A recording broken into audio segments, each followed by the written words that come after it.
Hello, and welcome back to the ECAPS Watch podcast. I'm Kevin Houlihan, CEO at Workflow Services, and I'm excited to be joined again. Shannon, you're our first repeat guest by Shannon Brenkendorff, the VP of Technical Solutions here at Workflow Services on our team.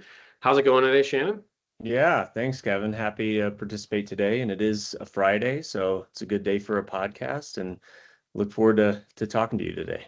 It's a Friday in the spring here in Wisconsin, and my seasonal allergies are killing me. So I'm struggling through, but feeling okay, but probably sounding a little bit stuffed up. That's what's going on with me. But Shannon, I was excited to have you back on because you had some interesting events that you were able to participate in a couple weeks ago. And I haven't talked to you that much about it, but I thought it would be great for you to share with me and some of our viewers and listeners about what's been going on. So you had the opportunity to participate in some of the process around expanding legislation for pharmacy scope in Colorado. Tell me what's up. What happened? Yeah, there was House Bill 1336 that was being reviewed by Human and Health Services Committee in Colorado. And I was asked to participate in some of the testimony to kind of push that bill forward in Colorado by Emily Zadvorny, the CEO of the Colorado Pharmacist Society. And it was just a really interesting experience to participate in the advocacy for pharmacy services, especially in my home state where I live. I'm in Aurora, Colorado, and great to sit alongside a lot of the pharmacies that are our partners today, and certainly help Emily because we've had a long kind of history of working together to further services specifically in Colorado. Yeah, we know Emily. She's a friend of the podcast, so it's great to have those names come up again. You know, one of the things that I was really interested to hear from you is a lot of the folks that we've talked to on the podcast talk about the power of advocacy. And so you kind of got to do that in real life in the lawmaking process.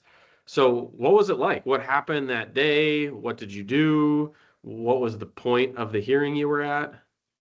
Yeah, it was. I mean, it was pretty exciting to participate, right? We have kind of a solution to help pharmacies deliver services and get paid for those services, and all of that is predicated by their ability to deliver services, and that's kind of scope law, and then also payment opportunities through the Medicaid and commercial plans, and that's commonly referred to as provider status. And the interesting thing, Colorado has had some good legislation. And in fact, in 2021, they passed some legislation that provided some scope increase and also payment opportunities through commercial plans. And this bill, this House Bill 1336, was really just some cleanup from those past bills. And so I was excited to participate, one, because it was kind of a full circle moment for me, and just knowing how scope and payment opportunity is so critical to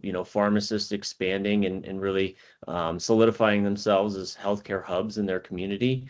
So it was great to be able to help my fellow pharmacists in Colorado here. And it was an interesting day for me because I had never participated in that, but I got to see it sort of firsthand. And I'm happy to talk more about that. But yeah, it was a great experience for me personally. So I want to hear about that personal experience from you, but first, just for a second, is it does it show the value of pharmacy scope that this is happening in Colorado as a follow-up from some of the legislation that happened a couple years ago? I mean, does that suggest that made a difference and it's important, and we're still working to refine it rather than just ignore it? Oh, absolutely. And I think there's a lot of states that are sort of ahead of the game here. This bill, which is all around increasing access to pharmacy services, is not really necessarily a scope expansion, but really a cleanup. And so today in Colorado, pharmacists can test to treat for individuals ages 12 and over, right? And so part of this bill kind of reduced that age to 5. That doesn't mean a pharmacy has to, but they can decide if they want to, provide test and treat services for, younger patients. The interesting thing is that there's over 20 states that include test to treat services, and they have no age requirement. So this bill is interesting because it just kind of lowered that age requirement, and then it also cleaned up some other aspects of the original bill, which offered provider status at the commercial plan level by ensuring that plans wouldn't necessarily prohibit a pharmacist from actively participating in the plan, right? And so what we saw in the past legislation is that it ensured that pharmacists could get paid, but they can't get paid if a commercial plan won't enroll the pharmacist. And so this legislation ensures that the plan can't discriminate against a pharmacist if they want to provide services that are within the scope and what they're able to do based on the current law. Yeah. Well, so it sounds like we put some legislation in place to increase access to care in the pharmacy and realized that was valuable. And so let's drive that even a little bit farther and get more folks access to care in the pharmacy. So that's the kind of thing, I don't know, I love to hear that sort of thing. And I think there's a ton of opportunity, but an iterative approach is always a great way to go to keep showing success. Definitely. So, always moving forward. Yeah. So for you personally, what did you do? Were you answering questions or sharing your thoughts, or what happened? Yeah, it was pretty fun. I mean, I went downtown Denver. I've been by the Capitol many times. I've never been inside there. So I found parking, walked into the Capitol, and found, Emily Zadvorny and some of the other pharmacists that were preparing for the in-person testimony. There was a lot of virtual testimony as well. And so what I learned is that it's a lot of hurry up and wait. And so we were hanging out, just chatting about the legislation and, what we're planning to say. And most folks that joined had, written out things to prepare and speak on during the testimony. Interesting thing is, like, when you're talking to the Human and Health Services committee there, right? You're talking to local representatives. And in fact, in Aurora, my representative was on the committee, which was super cool to see. But you only get 2 minutes to talk, right? And so there's basically different phases where, each proponent of the bill and then the folks that are against the bill get a chance to talk. And I think I was in maybe the third or fourth panel. And so I got to hear a lot of, why we were supporting the bill from other individuals. And then I got my chance to speak as well. But the cool thing was that a lot of the individuals that were talking kind of against the bill, and this included, some of the folks from not necessarily the AMA in this case, but pediatric doctors who thought it was, not a great idea, and they were against it because of the challenges, providing care to younger individuals, for example. And some of that was also some of the things that they also mentioned was the fact that pharmacists might not have access to the health record or the same information that a doctor in a health system or in a pediatric office might have. And so I was hearing a lot of this testimony, and just being that I was a vendor in the space, providing a solution that actually involves technology that integrates with the health information exchange. I was sort of like reassessing what I was going to say. And so I was able to kind of talk to how the technology that exists today actually supports the pharmacists. And in some cases, they might have more information available at their fingertips from a patient's healthcare perspective than a doctor, because of some of the ways that our technology works. So it was pretty cool to sort of factor in a rebuttal into the 2 minutes that I had to present, but 2 minutes goes very fast, Yeah. and I feel like I could have talked for a whole half hour. So the point of the hearing was to help the lawmakers make a decision about whether or not to support the bill. Yeah, and whether to move the bill forward. So it was, Okay. so what's going to happen? What's going to happen now is this committee, they voted 10-3, so they in support of the bill, which was great. A few of the committee members actually said that the testimony changed their opinion, and so they came in, knowing and understanding the bill, and they were going to vote no against Uh-huh. it. And they voted yes. So we actually swayed a few of the committee members' opinions, which was terrific. The bill itself was sponsored by, had bipartisan sponsorship. The unique thing about the sponsorship was that we had a House representative from a Democrat from the urban area, and we also had a Republican House representative representing a rural area in Colorado, which we actually have a couple pharmacies in that area using our technology. So it was great to see that bipartisan support for a bill such as this, which is increasing access to services, even in from the urban to the rural area. But yes, it got passed there, and now it's going to go to the greater House for review. And if it passes there, it's going to go to the Colorado Senate. So it was we won the battle, but the war rages on. Did you get a sense of the lawmakers who changed their mind due to some of the thoughts that were shared? Did you get a sense of what they thought before and what helped them change their mind and what the new thinking was? Yeah, I think there was just there was some great testimony based on access and ensuring that a patient, specifically a child, and after hours or on a weekend can get the care that they need, right? And so I think they really saw the benefit of access outweighing, I think, what the folks that were voting against or testifying against the bill. They thought access sort of outweighed some of the potential risk, I guess. Right. And the potential risk, I think is not really there because of the fact that pharmacists are trained, and they're participating in providing these services based on the level of their education, Yeah. and they're already doing it for most, right? Yeah. 12 Yeah. and older,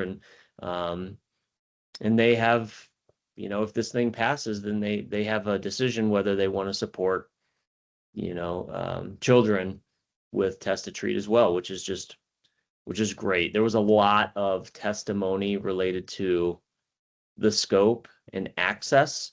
And I think that was really what won them over. I was there when I kind of testified. I was speaking on our technology and really just highlighting the other component of the bill, which was ensuring that commercial plans can't prohibit a pharmacist from enrolling with them, Yeah. because the reimbursement is the most important thing also, right? In terms of being able to deliver the service in a sustainable way. Yeah. Can't do these things for free. So Did you hear any cool stories about access? Like, did anyone have a narrative or an example that they came in talking about how access yeah, is? I think one of our pharmacists in a rural community just mentioned, like a patient that came in that was under 12 that he couldn't provide test to treat services on, Uh-huh. right? But that patient had access to telehealth services. So a provider that doesn't know the patient or couldn't take vitals or, assess the patient in any way that you can do face to face, right? Acquiring Yeah. blood pressure, temperature, these sorts of things, was able to basically write a script for the patient Yeah. and And that just seems like very odd considering that this pharmacist knows that patient, knows the family a mom or dad knows their child and knows whether Yeah. they need to go to the emergency room or they can, go to the local pharmacy, for example. And so that was, I think that was great testimony where I was like, wow, that makes a lot of sense. And certainly, telehealth services exist and provide value in certain areas. And in this case, the pharmacist, right? The one Yeah. that's local and knows the patient could provide a better service, but just was not able to because of, their the limits of the legislation that exists today. Yeah. What's the most surprising thing about the experience for you personally? The most surprising thing, I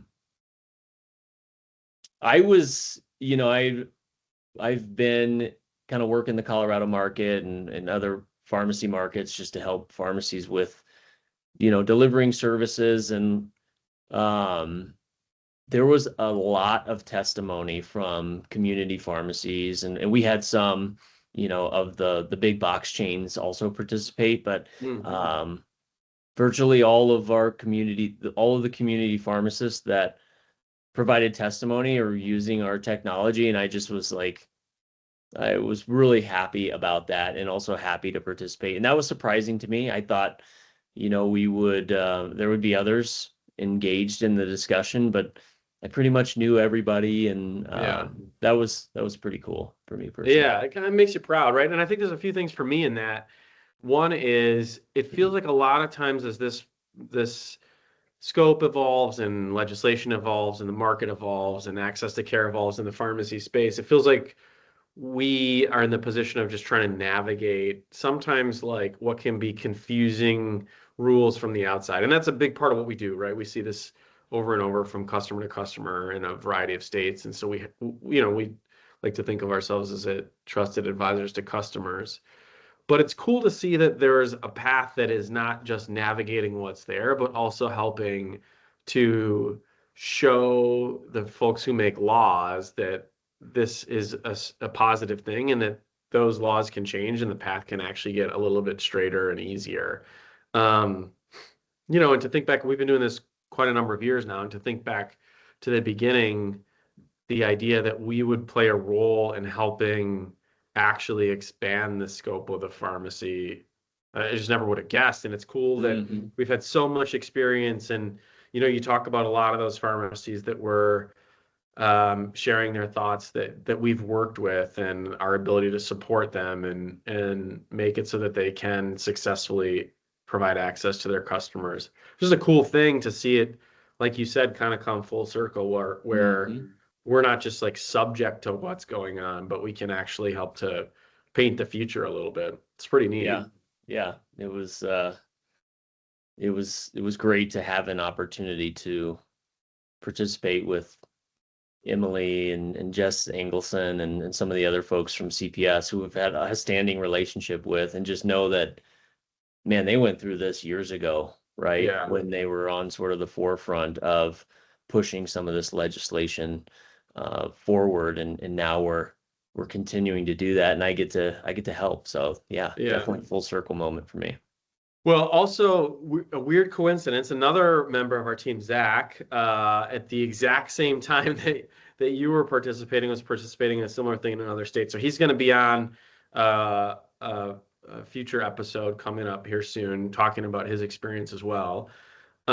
Is there do you have any thoughts coming out of it that might be useful to folks in other states? Like, is there anything seeing that experience you'd say, oh my gosh, I didn't realize that like this was possible, or this is the way to approach it, or this is a thing to be careful of, or anything like that?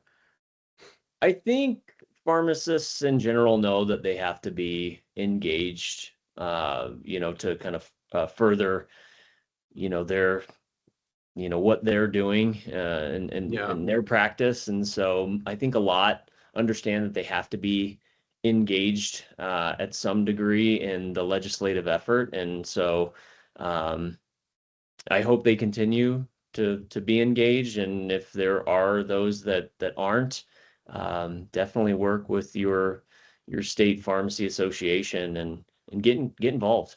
Yeah. That's probably what I would say. It seems like the pharmacy community is pretty strong. We see it kind of in almost every state. It sounds like you had a special thing there where you had both support from rural regions and urban regions. So maybe there's something in there.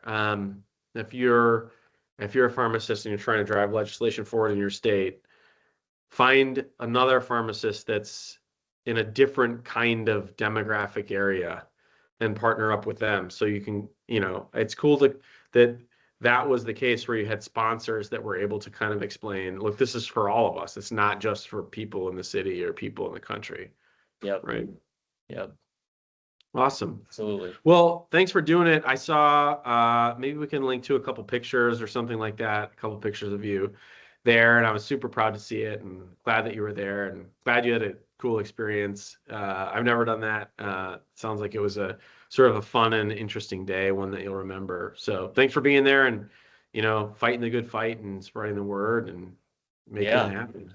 Absolutely. Thanks for supporting me in that and the opportunity to talk about it here with you and the rest of the folks tuning into this. Yeah.